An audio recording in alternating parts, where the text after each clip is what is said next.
آگے جو اگلی حدیث صحیح مسلم کے اندر یہ حدیث آپ کو پڑھ کے سنا دی ہے. اس حدیث کے اندر کچھ اضافہ ہے کہ نبی علیہ الصلوۃ والسلام ابو ہریرہ رضی اللہ تعالیٰ عنہ سے یہ حدیث مروی ہے. سرکار تو جہاں فرماتے ہیں والذی نفسی بیدہ، آپ نے اللہ کی عزت کی قسم کھائی اور فرمایا ابن مریم مقام فج الروحہ، مقام فج الروحہ، یہ مکہ اور مدینہ کے درمیان کوئی مقام ہے. سرکار نے فرمایا یہاں پہ عیسیٰ ابن مریم آئیں گے، یعنی یہاں پہ یہ ہوں گے اور یہ کیا کریں گے؟ تلبیہ پڑھیں گے. یعنی حج اور عمرہ کرتے ہوئے کیا کریں گے؟ یہ تلبیہ پڑھیں گے. کیا کریں گے؟ اور تلبیہ ہے نا، لبیک اللہم لبیک لا شریک لک لبیک، اس کو کیا کہتے ہیں؟ تلبیہ. آپ نے فرمایا مقام فج الروحہ کے اندر کیا ہے؟ یہاں عیسیٰ علیہ السلام کو دیکھا جائے گا اور وہ کیا کر رہے ہوں گے؟ وہاں پہ کیا کر رہے ہوں گے؟ حج اور عمرہ کے لیے جائیں گے اور وہاں پہ کیا کریں گے؟ وہ وہاں پہ کیا کریں گے؟ وہ تلبیہ پڑھیں گے. وہاں پہ وہ کیا کریں گے؟ تلبیہ پڑھیں گے. اچھا، اب یہ کہتا ہے میں مسیح موعود ہوں، میں ہی وہ مسیح موعود ہوں. اس کی ساری زندگی اٹھاؤ، نہ اس نے ساری زندگی میں عمرہ کیا نہ حج کیا. اس خناس نے نہ عمرہ کیا اور نہ کیا کیا. اور نبی پاک کے سامنے حضرت عیسیٰ ابن مریم کے بارے میں کیا کہا کہ وہ حج بھی کریں گے عمرہ بھی کریں گے. وہ کیا کریں گے؟ عمرہ بھی کریں گے. اور یہ مرزا قادیانی اس کو نصیب ہی نہیں ہوا حج اور عمرہ کرنا، اس کو کیا ہوا؟ نصیب ہی نہیں ہوا. اور یہ مقام جو فج الروحہ ہے یہ اپنی خواب میں اس نے دیکھا نہیں ہوگا. ٹھیک ہے نا؟ تو سامعین محترم اس سے پتہ چلا کہ عیسیٰ ابن مریم کی شانیں وہ تو بڑی ورا ہیں. یہ خناس ہے، یہ اپنے آپ کو مسیح موعود کر کے پیش کرتا ہے. یہ تو دجال زمانہ ہے. یہ کیا ہے؟ دجال زمانہ ہے. اس حدیث سے بھی آپ کو یہ بیان کر دیا. اچھا، اگلی حدیث ہے بہقی شریف کے اندر. امام بہقی، اس کو بہقی شریف جلد اول صفحہ نمبر 166. نوٹ کریں بھائی، نوٹ کر رہے ہیں کہ نہیں کر رہے؟ بہقی شریف کے اندر یہ حدیث موجود ہے، جلد اول صفحہ نمبر 166. یہ بھی حضرت ابو ہریرہ رضی اللہ تعالیٰ عنہ سے یہ مروی ہے.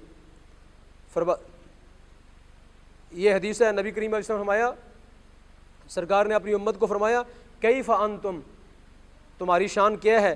اذا نزل ابن مریم، جب ابن مریم کیا ہوں گے؟ نازل ہوں گے. کہاں سے آئیں گے؟ سن وہ یہ حدیث کے لفظ آگے. سرکار فرمایا من السماء، کہاں سے آئیں گے وہ؟ من السماء، کہاں سے آئیں گے وہ؟ آسمان سے آئیں گے. کہاں سے آئیں گے وہ؟ اور یہ کہاں سے آیا تھا؟ نام تو نہیں ظاہر، ہم نام نہیں دے سکتے. یہ کہاں سے آیا تھا؟ یہ چراغ بی بی سے آیا تھا. یہ چراغ بی بی عرف کسیٹی سے آیا تھا. اور عیسیٰ ابن مریم کہاں سے آئیں گے؟ من السماء، کہاں سے آئیں گے وہ؟ فیکم و امامکم منکم، اور سرکار نے فرمایا امام تمہارا ہوگا. امام کیا ہوگا؟ تمہارا ہوگا. تو اب یہ دیکھیں اس حدیث کے اندر واضح آ گیا کیا کہ عیسیٰ ابن مریم کہاں سے آئیں گے؟ من السماء، کہاں سے آئیں گے؟ آسمان سے آئیں گے. کہاں سے آئیں گے وہ؟ آسمان سے. اچھا، اس نے کئی حدیثیں نوٹ کر کے نا، اس نے کئی جگہ اپنی کتابوں کے اندر حدیث لا کے تو من السماء کا لفظ مٹا دیا، درمیان سے حدیث کا لفظ کھا گیا وہ من السماء کا. یہ نوٹ کریں اس کی کتاب کا حوالہ. کتاب ہے اس کی حمامۃ البشرا، صفحہ نمبر 146 اور 148.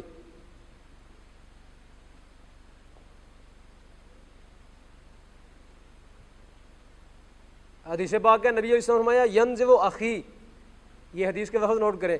سرکار نے فرمایا ینزل اخی، اخی عیسی ابن مریم من السماء، فرمایا میرے بھائی کون؟ عیسیٰ ابن مریم، وہ نازل ہوں گے کہاں سے؟ من السماء.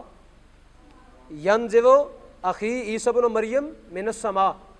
اس حدیث کو نقل کیا اپنی حمامۃ البشرا کے اندر مرزا قادیانی نے، اور بددیانتی کرتے کہ درمیان سے کیا لفظ مٹا گیا؟ من السماء. کیا لفظ مٹا گیا؟ من السماء کا لفظ درمیان سے غائب کر دیا. کیا کر دیا؟ حدیث پاک کا لفظ من السماء جو ہے وہ کیا کر دیا؟ تو یہ بڑا بد دیانت تھا، یہ بڑا بد دیانت تھا۔ یہ حدیث کو جو سمجھتا یہ حدیث میرے خلاف جا رہی ہے تو کیا کرتا، اس کے لفظ ہی کھا جاتا، کیا کرتا، اس کے لفظ کھا جاتا۔ تو یہ دیکھیں اس کے اندر من السماء کا لفظ غائب کر گیا۔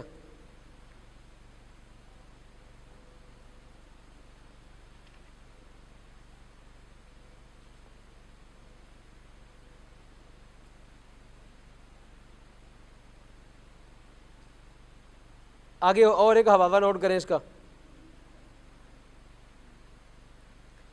ایک حوالہ اس کا نوٹ کریں، اضافہ اوہام، صفحہ نمبر 292، یہ نوٹ کریں بھائی۔ حدیث پاک کے اندر لفظ آیا نا، جتنی حدیثیں میں نے آپ کے سامنے پڑھی سب کے اندر لفظ آ رہا ہے کیا، امامکم منکم، لفظ آ رہا ہے کہ نہیں آ رہا؟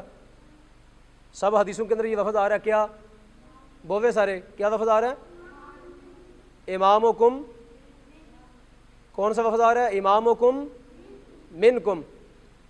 اس کا معنی دیکھیں کیا توڑ موڑ کے بیان کر رہا ہے، اس لفظ کا معنی کیا کر رہا ہے۔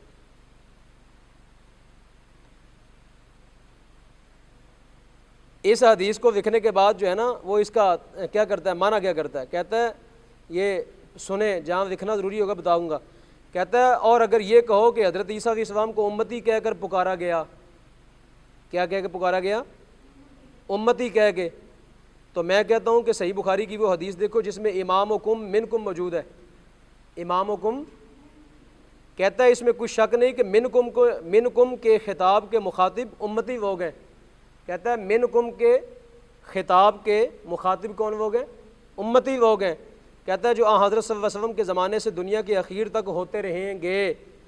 اب ظاہر ہے کہ جب مخاطب صرف امتی لوگ ہیں اور یہ امتیوں کو خوشخبری دی گئی کہ ابن مریم جو آنے والا ہے وہ تم میں سے ہوگا، اب یہ دیکھیں اس حدیث کے معنی بگاڑ رہا ہے، کہتے ہیں امتیوں کو خوشخبری دی گئی کہ ابن مریم جو آنے والا ہے وہ کیا ہوگا، کہتا ہے وہ تم میں سے ہوگا اور تم میں سے ہی پیدا ہوگا۔ اب یہ دیکھیں یہ اپنی مرضی سے درمیان میں ڈالنے لگا ہے، کہتا ہے وہ تم میں سے ہوگا اور تم میں سے ہی کیا ہوگا، پیدا ہوگا۔ امامکم منکم کے اندر پیدا ہونے کی کون سی لفظ ہے جی، چونکہ یہ پیدا ہوا تھا نا اور وہ عیسیٰ علیہ السلام آسمان سے آنے والے ہیں، تو اب اس نے اپنا درمیان میں، اس میں اپنی درمیان میں جو ہے نا وہ کرنی تھی، اپنی خانہ ساز نبوت ثابت کرنی تھی، تو کہتا ہے اور تم میں سے ہی کیا ہوگا، پیدا ہوگا۔ کس کا ترجمہ کر رہا ہے، امامکم منکم کا ترجمہ کر رہا ہے پیدا کرنا، پیدا ہونا، کہتا ہے تم میں سے ہی پیدا ہوگا، اور کہتا ہے تو دوسرے لفظوں میں اس فکرے کے یہی معنی ہوئے کہ وہ ابن مریم جو آنے والا ہے کوئی نبی نہیں ہوگا۔ اب یہ لفظ نوٹ کر دیں، کہتا ہے اس فکرے کے یہی معنی ہوئے کہ وہ ابن مریم جو آنے والا ہے کوئی نبی نہیں ہوگا بلکہ فقط امتی لوگوں میں سے ایک شخص ہوگا۔ کیا ہوگا، امتی لوگوں میں سے۔ اب اپنے آپ کو اس میں کیا کہہ رہا ہے، امامکم منکم کے زمرے کے اندر واقع اپنے آپ کو کیا کہہ رہا ہے، ایک تو اپنا پیدا ہونا ثابت کر رہا ہے، یعنی اپنے مسیح موعود ہونے کے دعوے سے پہلے اپنی پیدائش کا ذکر کر رہا ہے کہ میں پیدا ہوا ہوں، دوسرا اس میں کیا کر رہا ہے، اپنا امتی ہونا ثابت کر رہا ہے، کیا کر رہا ہے۔ تو اب یہ دیکھیں یہ پاگل شخص ہے، پیچھے ہم اس کے دعوے پڑھ چکے ہیں، کہتا ہے کیا کہتا ہے، اللہ نے قادیان میں رسول بھیجا، اس میں کیا کہہ رہا ہے، امتی ہونا کیا ثابت کر رہا ہے اپنا، اور پیچھے اس کے دعوے گزر چکے کہ میں کیا ہوں، کہتا ہے میرا دعویٰ ہے کہ میں نبی اور رسول ہوں، میرا دعویٰ کیا ہے، میں ادھر کہہ رہا ہے امتی ہونا، پیچھے گزر چکا کہتا ہے میرا دعویٰ کیا ہے، نبی اور رسول ہونا، ٹھیک ہے۔ کبھی کہتا ہے سچا خدا وہی ہے جس نے قادیان میں کیا کیا، اپنا رسول بھیجا، کبھی اپنے آپ کو رسول کہتا ہے، کبھی نبی کہتا ہے، کبھی مرسل کہتا ہے، اور ادھر کیا کہہ رہا ہے اپنے آپ کو، امتی ہونا، کیا ہونا، امتی ہونا۔ تو یہ دعوے ہیں اس کے، یہ اس کے دعووں کی تضاد بیانی ہے، یہ دعووں کی تضاد بیانی ہے۔ آگے چلیں بھائی، اگلی حدیث۔